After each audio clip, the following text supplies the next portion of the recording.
Welcome everyone to part one of our presentation entitled It's a Sair Fecht.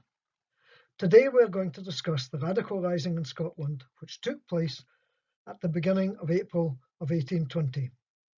We hope that you are entertained and enlightened by a little known period in Scottish political history. Oh, and for those of our English colleagues, a Sair Fecht means one hell of a fight. Today's presentation on the April 1820 radical rising in Scotland will be made by two ASGRA members. John McGee, the ASGRA Treasurer, will give you an overview of the radical rising, and Val Wilson, a member of the ASGRA Council, will describe the key events that took place between the 1st and 5th April of 1820.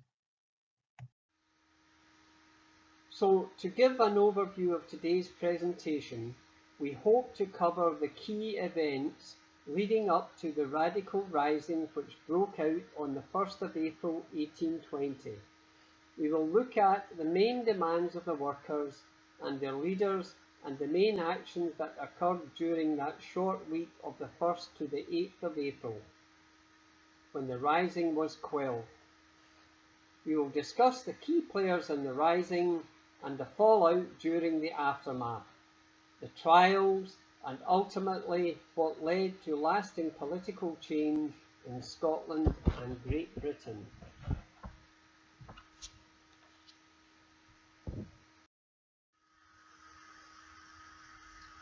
The radical rising of 1820 was not an isolated insurrection, but was the result of deep-seated political unrest in Scotland, which had existed since the Union of 1703.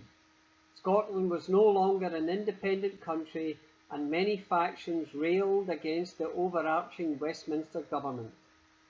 This led to mainly unhappy Highland clans backing two Jacobite rebellions, firstly under James Stewart the Great Pretender in 1715, and again the Stewart standard was raised at Glenfinnan in 1745 under the young pretender Bonnie Prince Charlie. Following the Boston Tea Party rebellion against British taxation, the American War of Independence erupted in 1776. This gave birth to republicanism in Western democracies, and it quickly spread. Anti-monarchists led the French Revolution of 1789, and this led to war against the British.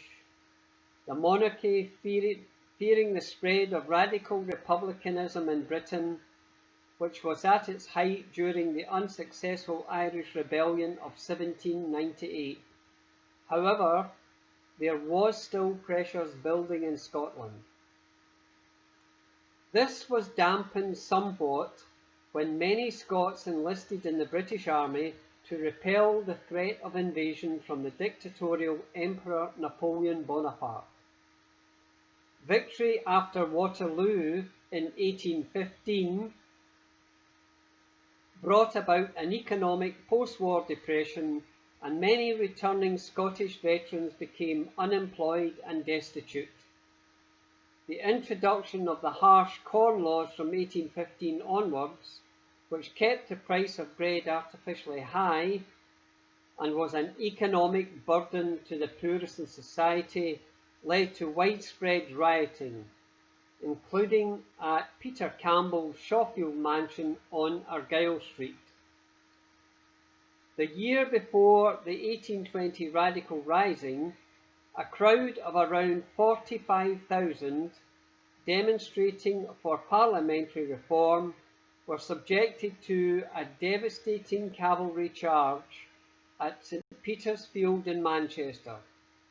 Around 15 were killed and 700 injured.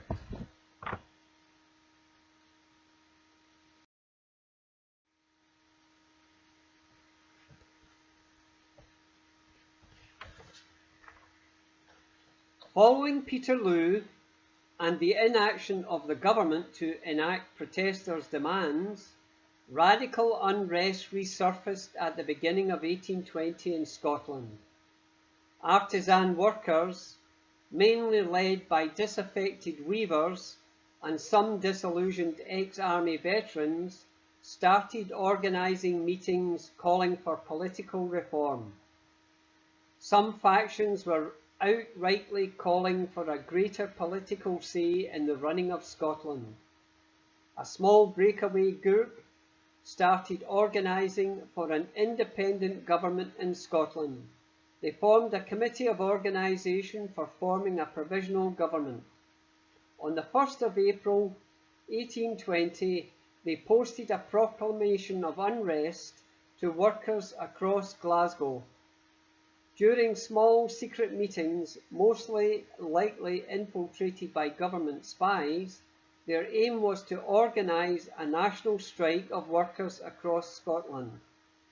They then came up with the plan to march on Carron Ironworks near Falkirk and take control of the large arsenal of weaponry stored there. The rising was on. Hello, my name is Val Wilson and I'm going to cover some of the key events between the 1st and the 5th of April 1820. This printed notice was posted in various prominent locations throughout the west of Scotland on the night of the 1st of April 1820. It called for an immediate general strike as a prelude to a general insurrection.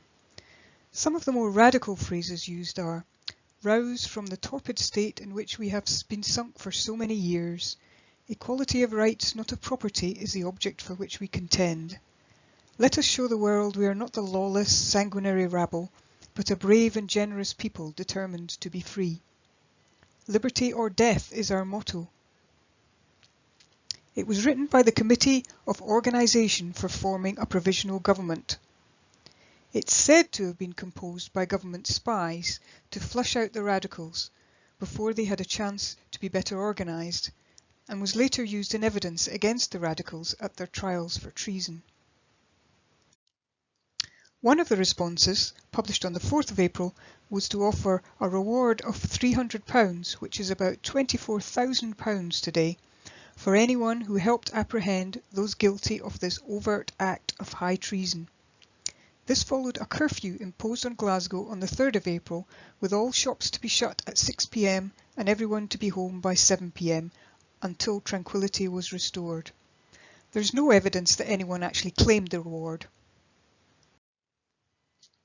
On the 3rd of April, about 60,000 people in and around Glasgow went on strike. However, the strike was short-lived, and they returned to work when nothing appeared to be happening. There were related events which took place in various locations, mainly in the Glasgow and Ayrshire areas, but I'm going to concentrate on the group who headed for Carron Ironworks. One Duncan Turner, who it later emerged was a government spy, wanted 200 men from Glasgow to march on the Carron Ironworks. Turner asked Andrew Hardy to lead the men.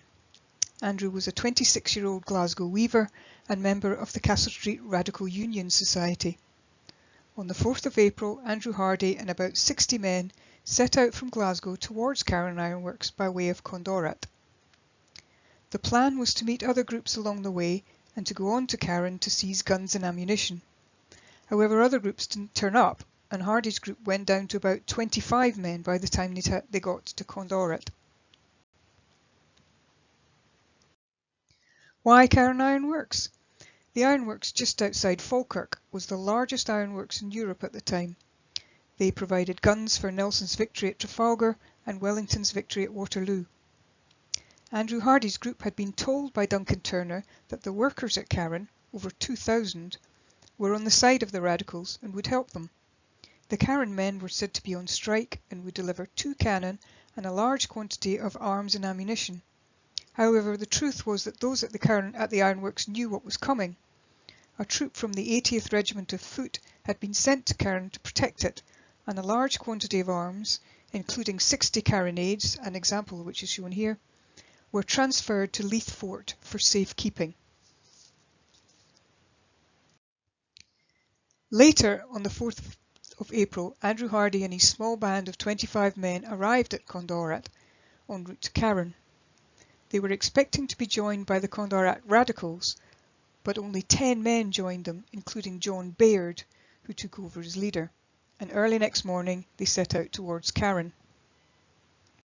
This map shows the route they planned to take. Condorit's just off the bottom left of the map, and Carron Ironworks is at the top right, circled. Sometime after leaving Condorit, the group met a sergeant from the 10th Hussar Regiment. They just let the sergeant go, and he immediately headed to Kilsyth, where his regiment and a regiment from Stirlingshire Yeomanry were already waiting, anticipating trouble. About 32 mounted Hussars and Yeomanry set off from Kilsyth. John King, who turned out to be a government man, met Andrew Hardy and John Baird and told them that there were reinforcements coming from Camelon and to wait for them on Bonnymuir. This map, drawn at the time in 1820, shows Bonnymuir and the scene of the fighting. After meeting John King, the Radicals marched back along the road they'd been coming, under the aqueduct, over the canal, and settled behind a 5-foot-high stone dyke. King then went to the Hussars and told them where the Radicals were. The resulting fight didn't last long and could well be described as a Sair Fecht in the literal sense of the phrase.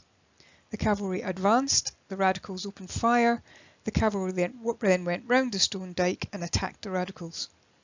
Although they had some firearms, the Radicals were mainly armed with pikes. Some of the men surrendered, others ran but were captured. In the aftermath of the battle, 19 Radicals were captured. 18 are named in the trial records, and they were of various occupations. Andrew Hardy and John Baird were both weavers, as were 8 others. There was 2 smiths, one each of a labourer, a bookbinder, a muslin singer, a tailor, a cabinet maker and a shoemaker. 5 muskets, 2 pistols, 18 pikes and around 100 rounds of ammunition were taken by the troops. The prisoners were then marched to Stirling Castle to face trial. The site of the battle is commemorated with an inscribed stone at the side of the road, and the pend where the Radicals crossed the aqueduct and were later as prisoners marched towards Stirling Castle is also marked. I'll now pass on to Alex Wood, who will give some background on the key figures involved.